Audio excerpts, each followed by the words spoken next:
හොඳයි. දැන් අපි බුද්ධානුස්සති භාවනාව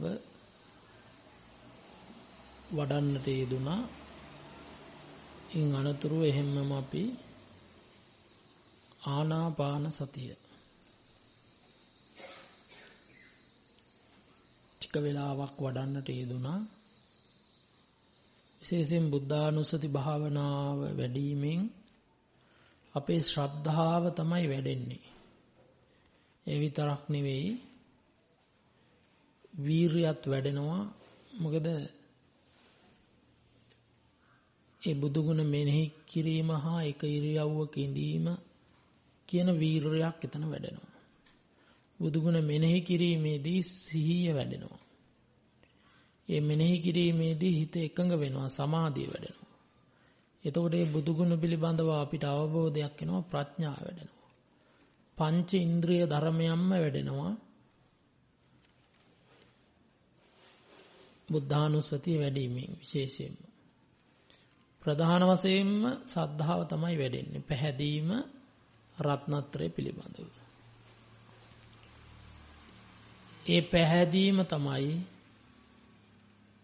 මේ ගමනේ ආරම්භය, අත්තිවාරම, පදනම වෙන්නේ. ඒ පැහැදීම. ඒ පැහැදීමට අනුව තමයි අනික් අංග දියුණු වෙලා යන්නේ. ତර සද්ධාව දියුණු වෙන්න තමයි අපි දැන් බුදුගුණ භාවනාව වැඩුවේ. සිත එකඟ කර ගැනීමට තමයි ආනාපාන සතිය වැඩුවේ. දැන් අපි මහා විපස්සනාව තමයි ප්‍රගුණ කරන්නේ. චත්තාලීස ආකාර විපස්සනාව. ආකාර 40කට විදර්ශනා වැඩීම. එයින් අපි ඊයේ වෙනකොට ආකාර 8කට විදර්ශනා කළා. මොනවද 8? අනිච්ච, දුක්ඛ, රෝග, ගණ්ඩ, සල්ල,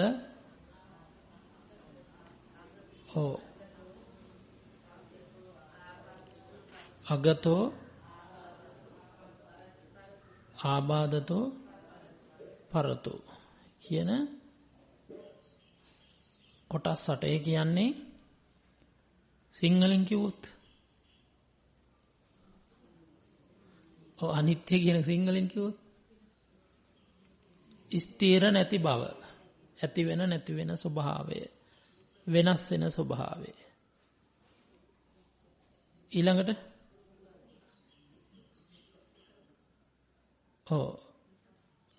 දුක් ස්වභාවය නැත්තම් නින්දිත වූ හිස් ස්වභාවය. ඊළඟට දැන් මොනවද අනිත්‍ය, ස්ථිර නැත්තේ, ඇති වෙන්නේ නැති වෙන්නේ පංච උපාදාන. නින්දිත හිස් මොනවද?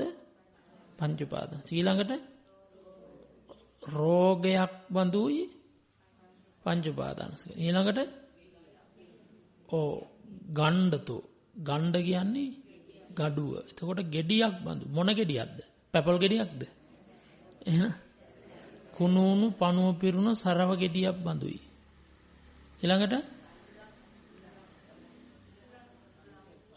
ශරීරයට ඇනී පවත්නා වූ ගලවාගත නොහැකි උලක් මෙන් සත්‍යයට ඇනී පවත්නා වූ උලක් බඳුයි පංච උපාදානස්කන්ධය. ඊළඟට අගහ කියන්නේ පාපයක්. මේක පාපයක් පංච උපාදානස්කන්ධය කියන්නේ. ඊළඟට මේක ආබාධයක්. මේ පංච උපාදානස්කන්ධය. ඊළඟට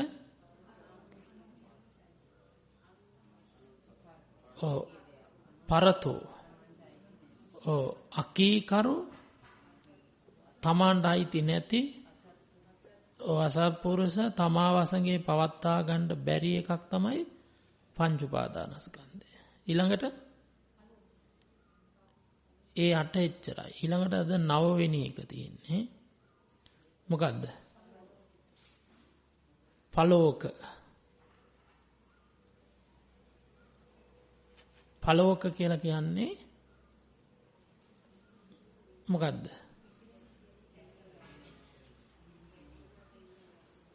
මේ ස්කන්ධ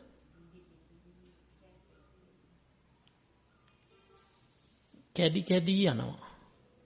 මේ කැඩෙනවා කියන එක.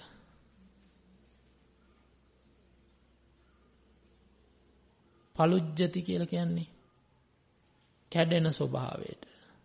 පලිදු වෙන ස්වභාවයට. ඒ කියන්නේ කොටසින් කොටස කැඩි කැඩි යනවා කියන එක තමයි පලෝක කියන්නේ. ස්කන්ධය කොටසින් කොටස කැඩි කැඩි යන එක. ඒක හරියට පෙන්නනවා දැන් ගම් වතුරකට අහු වුණාම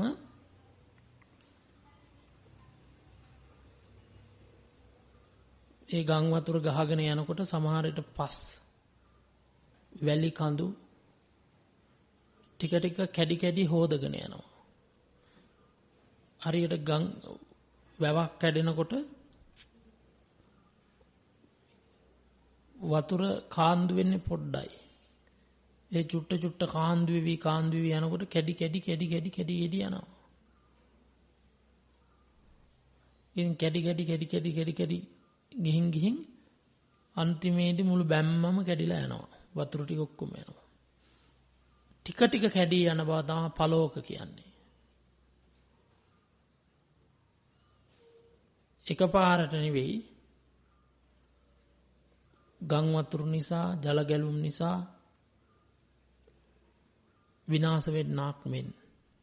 ඒව නැත්තම් සුළඟ නිසා ගස්වල අතු කඩා වැටෙනවා. ගස් පිටින් වැටෙනවා. අන්න ඒ ටික ටික කැඩී යන්නක් මෙන් මේ පංච උපාදානස්කන්ධයත් පලෝක ටික ටික කැඩී යනවා. දැන් බලන්න. දැන් උපාසකම්මලගේ කෙස් ගත්තාම තරුණ කාලේ බොහෝම දිගට ලස්සනට තියෙනවා. හැබැයි හැමදාම ඩිංග පීරනකොට ටික ටික කැඩි යනවද නැද්ද? ටික ටික ගැලවි යනවා. අන්න පලෝක. ඊළඟට දත් ටික ටික ගැලවි යනවා. ඊළඟට හමත් එහෙමයි. ඔය කොරල දානවා, කුණු උලනකොට ගැලවෙනවා. දැන් මෙහෙම අපි මෙහෙම ටිකක් එකතැන හැම සිවුර හිටියොත් කෑලි ගැලවෙනවා. යටිපතුල් වලින් කෑලි ගැලවෙනවා, හැමෙන් කෑලි ගැලවෙනවා, ලොංගස් ගැලවිලා යනවා. නියපොතු සමහර විට පය වැදීම අවස්ථාවලදී ගැලවි යනවා. කොහොමත් අපි දික් වෙනකොට කපලා දානවා.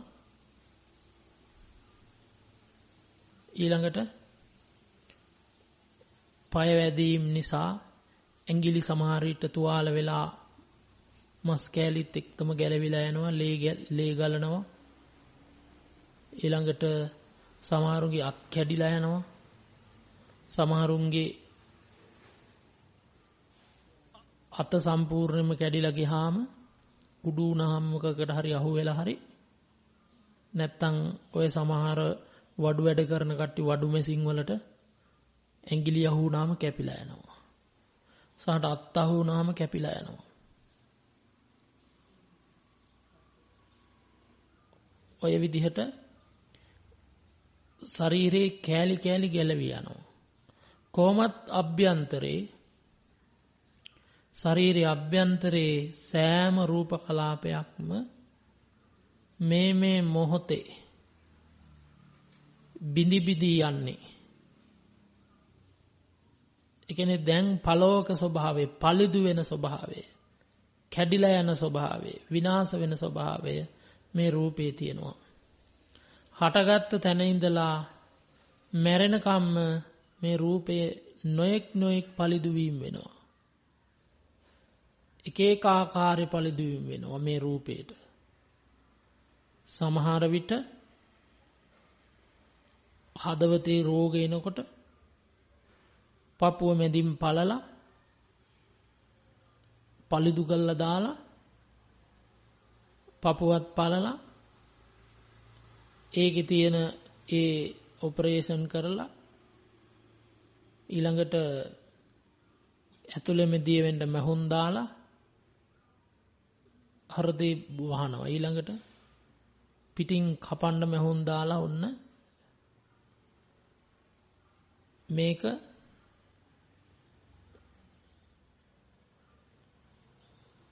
ආවරණය කරනවා. ටික දවසක් ගියාම අර මහුන් ටික ඇදලා දානවා හැම සම්බන්ධ වුණා. ඉතින් ඔන්න ඔය විදිහට සමහරුන්ගේ වකුගඩු නරක් වෙනවා. ඒක ගලවලා දානවා වෙන එකක් බද්ධ කරනවා.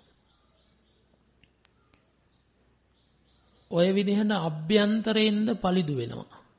දැන් ගන්නා වූ කෑම නිසා සමහර විට අපි ගන්න ආහාර විස සහිත ආහාරයක් වුණොත් සේරම ඇතුළාන්තය ඒ ආහාරයෙන් විනාශ කරලා දානවා. විසක් එහෙම වුණොත් එහෙම ඔක්කොම ඇතුළ පළිදු කරලා දානවා. සමහරට ඉදි වෙනවා.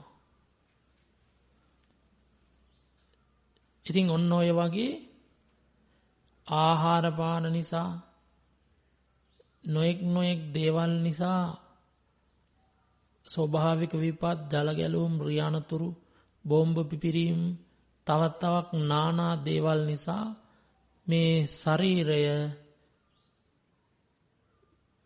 පළිදු වෙන ස්වභාවයෙන් යුක්තයි. ලුච්ඡති පලුජ්ජති බිජ්ජති इति ලෝකෝ. කැඩෙන පළිදු වෙන බිඳෙන නිසා ලෝකය කියලා කියනවා. විනාශ වෙලා යන හින්දා. තර නිරන්තරයෙන්ම මේ සත්ව රූපය බිඳි බිඳි තමයි පවතින්නේ. බිඳි බිඳි විනාශ වී යනවා. ඊළඟට ඒ වගේම තමයි දැන් ශරීරයේ බිඳීම නම් ප්‍රකටයි අපිට. ඒ කියන්නේ පලෝක කියන ස්වභාවයේ පළිදු වෙනවා කෑලි කෑලි කැඩි කැඩි යනවා කියන එක රූපේ නම් දකින්න පුළුවන්. හැබැයි නාම ධර්මයන්ගේ ඔක දකින්න අමාරුයි ටිකක්. පළිදු වෙන බව, කැඩෙන බව. තමන්ගේ රූපෙත් අනුන්ගේ රූපෙත් පළිදු වෙන ස්වභාවය දකින්න ලේසි. හැබැයි නාම ධර්මයන්ගේ අමාරුයි. හැබැයි නුවණ තියනවා නම් ඒත් පුළුවන්. කොහොමද? සුඛ වේදනාව පවතිනවා. දුක් වේදනාව උපදිනකොට සුඛ වේදනාව ටික ටික බිඳලා නැති වෙලා යනවා. ඊට පස්සේ ඔන්න දුක් වේදනාවක් තියෙනවා. දැන් හිතන්න භාවනා කරනකොට කකුල නමාගෙන හිර වෙලා ලොකු අමාරුවක් තියෙනවා. කකුල දිග ඇරපුවාම එකපාරට අරක නෑ. දැන් කකුල එහෙම හිරි වැටුනහම එහෙම දැන් භාවනා කරලා නමාගෙන ඉඳලා නේද? හිරි වැටුනහම එහෙම දිග ඇරියාට එකපාරට හිරි ඇරෙන්නේ නෑ. ටිකක් වෙලා හොල්ල ඉන්නොනන්න ඒකට දුක් වේදනාව කැඩි කැඩි යනවා. දැන් තේරෙනවා හොඳට කූඹි කනවා වගේ මේකේ. ඒ කියන්නේ අර හිරි ඇරෙනවා තේරෙනවා. ඒ කියන්නේ හිරි ඇරෙනවා තේරෙනවා කියන්නේ මොකද්ද? දුක් වේදනාව කැඩි කැඩි යනවාද? ඒ ඇතර වෙන්නේ මොකද්ද? සැප වේදනාව වෙනවා. ඊළඟට ටිකක් වෙලා යනකොට ආයෙත් අර විදිහටම දුක් වේදනාව හට ගන්නවා වෙන ඉරියව්වකදී. එතකොට ආයෙත් වෙන්නේ සැප වේදනාව නැති වෙනවා. ඔන්න ඔය විදිහට සැප වේදනාව දුක් වේදනාව එනකොට පළිදු වෙනවා. දුක් වේදනාව සැප වේදනාව වෙනකොට පළිදු වෙනවා. උපේක්ෂා වේදනාව සැප දුක් දෙක නිසා පළිදු වෙනවා. අන්තිමේදී වේදනාව නැති වෙනකොටම සංඥාවට ඉන්න බෑ. සංඥාවක් නැති වෙනවා. මොකද මේවා ඒකුප්පාදේක නිරෝධයිනේ. ඒ කියන්නේ එකට හැටගෙන එකට නැති වෙන්නේ. ඒතර වේදනාව ඇති වෙලා පලිදු වෙලා නැති වෙනකොට අනිවාර්යෙන් සංඥාවත් පලෝකයි පලිදු වෙලා නැති වෙලා යනවා. ඊළඟට එතන තිබ්බ සංස්කාර ටික සංස්කාර කියන්නේ ඒ කැක්කුම හෝ සැපේ දැනෙන වෙලාවේ තියෙනා වූ චේතසික ධර්ම. ඒ පවත්නා වූ චේතසික ධර්ම කැක්කුම නැතිවීම සමගම රූපේ නැති වෙනකොට දැන් රූපයෙන් කකුල නමාගෙන හිරු වැටුණා කියන්නේ එතන හැදුන රූපයක්. මොකක්ද එතන හැදුනේ? පඨවි ධාතුවයි තේජෝ ධාතුවයි වැඩි වුණා. උනේ. එතකොට පඨවි ධාතුව වැඩි වුණා. වැඩි වෙනකොට තේජෝ ධාතුව එතන හටගත්තා. ඒ නිසා කැක්කුමයි. දැන් කකුල දිගෑරපුවාම මොකද වෙන්නේ? වායෝ ධාතුවයි ආපෝ ධාතුවයි ප්‍රකට වෙනවා. පඨවි ධාතුව අඩු වෙනවා. එතකොට තේජෝ ධාතුවත් නැති වෙලා යනවා. එතන කැක්කුම කියන්නේ. කැක්කුම නැති වෙනවනේ.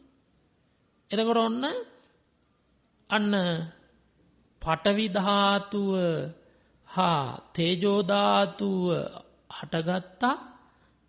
කකුල දිගාරිනකොට වායෝ ධාතුව හා ආපෝ ධාතුව නිසා පඨවි ධාතුව තේජෝ ධාතුව පලෝක වුණා, පලිදු වුණා. අන්න වෙනස් වෙනවා. එතකොට ඒ තුන හටගෙන තිබ්බ දුක් වේදනාව ක්‍රමයෙන් ගෙවි සැප වේදනාවකට යනකොට ඔන්න දුක් වේදනාවත් පලිදු වුණා. ඒ තුල වේදනාවත් එක්ක සංඥාව උපදින්නේ. සංඥාවත් දුක් වේදනාව නැති වෙනකොටම සංඥාවක් නැති වුණා. සැප වේදනා කියන සංඥාව දැන් එතනදී.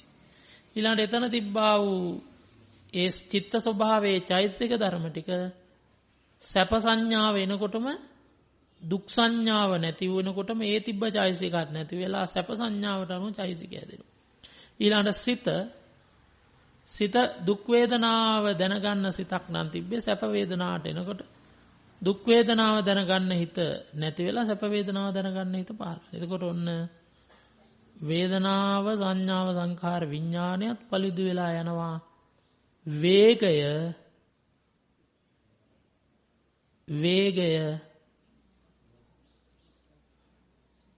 අනන්ත අප්‍රමාණ වේගයක් චිත්ත වේගයට සමාන වේගයක් මේ ලෝකේ නැහැ. චිත්ත වේගය ඇතුළ සහ පිට. මේ චිත්ත වේගය කියන එකේ ස්වභාවය ශරීරේ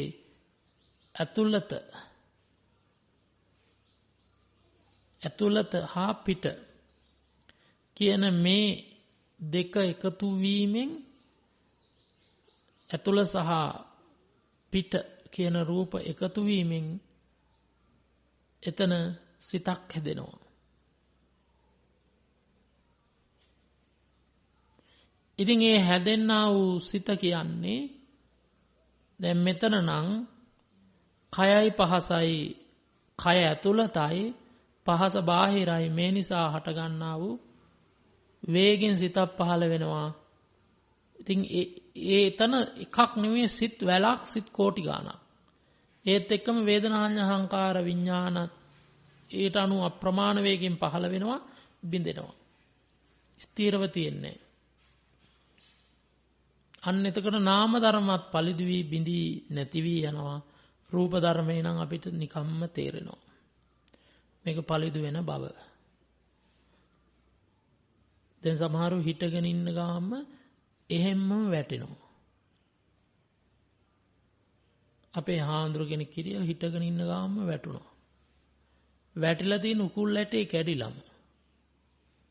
ඇයි? මහාන වෙච්ච දවසේ ඉඳලා මස් මාළු අනුභව කරලත් නැහැ. කිරි හැමත් වැඩි බීලා නැහැ, කැල්සියම් නැහැ.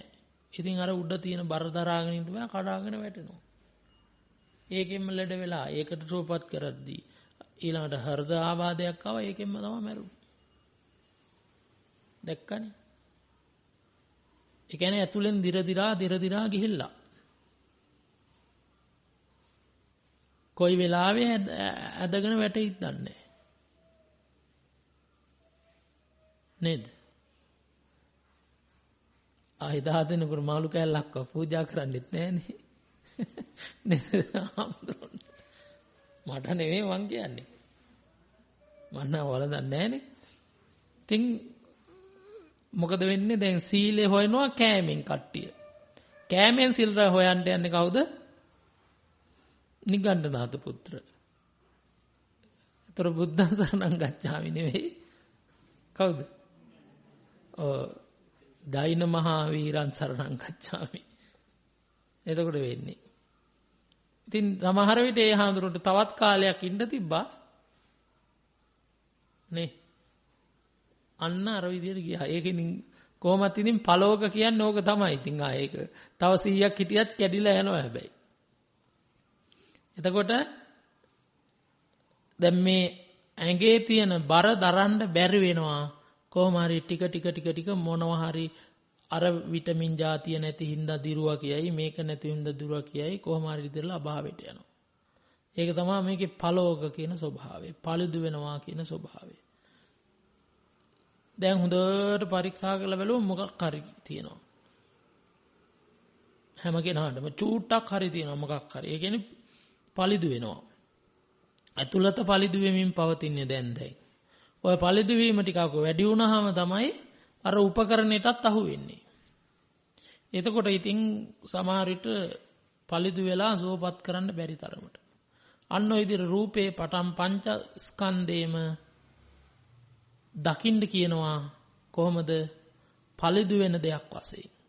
අන්න එහෙම පළිදු වෙන දෙයක් වශයෙන් දකිනකොට යාගේ හිත මේ පළිදු වෙන පංච උපාදානස්කන්ධයට කලකිරිනවා. කලකිරෙනකොට එයා පංච උපාදානස්කන්ධේ නිරෝධය දකිනවා. පංච උපාදානස්කන්ධේ නිරෝධය දකිනකොට මොකද්ද වෙන්නේ? අපලෝක ධර්මය. අපලෝක ධම්මෝ ඒ අපලෝක කියන්නේ නොකැඩෙන ධර්මයේ නම් වූ නිර්වාණය දකිනවා. නිර්වාණය කැඩෙන්නේ නැහැ. දිරන්නේ පළුදු වෙන්නේ විනාශ වෙන්නේ නැහැ. නිර්වාණය දකිනවා. අන්නේ නිර්වාණය දැක්ක කෙනා මේ මාර්ගය දැකලා මේ මාර්ගයට හිත බහිනවා. හිත යොමු වෙනවා. හිත කැමති වෙනවා. කැඩෙන බිඳෙන පළුදු වෙන පංච උපාදානස්කන්ධය දැකලා ඒ ලෝකෙන් යා මිදලා ලෝකුත්තර භාවයටපත් වෙනවා. හොඳයි. දැන් එතකොට පළෝක වශයෙන් දකිමින් පංච උපාදානස්කන්ධේ භාවනා කරන්න තියෙන්නේ. රූපේ දකිනවා, අනුන්ගේ රූපේ දකිනවා. වේදනාව, සංඥාව, සංකාර, විඥානේ දකිනවා. ඒක ඉතින් අපිට පේන්නේ අනුන්ගේ දකින්න හැබැයි තමාට උපමා කළා තමයි අනුන්ගේ හිතන්න වෙන්නේ. තමන්ගේ රූපේ නම් බලන්න පුළුවන් අනුන්ගේ රූපයට උපමා කරලා. දැන් ඕකට පොඩි කාලේ ඉඳලා මෙනෙහි කරන්න වෙනවා. ඔක බලනවා කියන්නේ. ඔන්න මව් කුසේදී කලල විනාශ වෙලා අබ්බුදේ පේසි එහෙම වෙවිලා 9 මාසයක් තරම් කාලෙදී කැඩුන. ඊළඟට කුඩා ඉපදුනාට පස්සේ ලදරු කාලේ, ළමා කාලේ, තරුණ කාලේ, තලත් ඈනි කාලේ, මහලු කාලේ උර්ධ වෙලාම යනකොට ඔන්න හැම මොහොතකම වෙන්නේ කැඩි යනවා. මෙහින් ආහාර දාන නිසා අය හට ගන්නවා. හටගන්න එක වෙන දෙයක්, කැඩෙන එක වෙන දෙයක්. ඒතර රූපේ කැඩෙන බව තමන්ගේ දැකලා අනුන්ගේ දැකලා මේ විශ්ව ධාතුවේම ගංගාවල් වල මුහුද දැන් මුහුදේ රළ වුණත් කැඩෙනවනේ වතුර ගලනකොට ගංගාවේ කැඩෙනවා. රූප කැඩී යන බව. ඊළඟට කඳු පාත් වෙනවා, නාය යනවා, සුලිසුලන් වෙනවා, ගස් පෙල්ලෙනවා. මේක තමයි පළෝක කියන්නේ. ගේ දොර කැඩෙනවා, නැති වෙලා යනවා, වාහන හැප්පෙනවා සමහර විට. ඔක්කොම දකින්න ඕන. මිනිස්සු සම්පූර්ණයෙන්ම ඒවා නිසා වෙහෙසෙන නැත්තම් ඒවා නිසා මිනිසුන්ගේ ඇඟවල් කැඩෙන විදිහ. ඔන්න ඔය විදිහට මේ කැඩි යන ස්වභාවය තමන්ගේ අනුන්ගේ මේ මනුලොව අපායවල් දෙව්ලොව බඹලොව අනන්ත ප්‍රමාණ ලෝක ධාතුව පිටසක්වලවල් පවා රූපේ දැකලා තමන්ගේ වේදනා අහංකාර විඥාන දැකලා ඒට උපමා කරලා අනුන්ගේ දකින්න තියෙන්නේ. පලෝක වශයෙන් පංච උපාදානස්කන්ධය තමන්ගේ අනුන්ගේ විශ්ව ධාතුවේම අඳුනන්න පටන් ගන්නවා.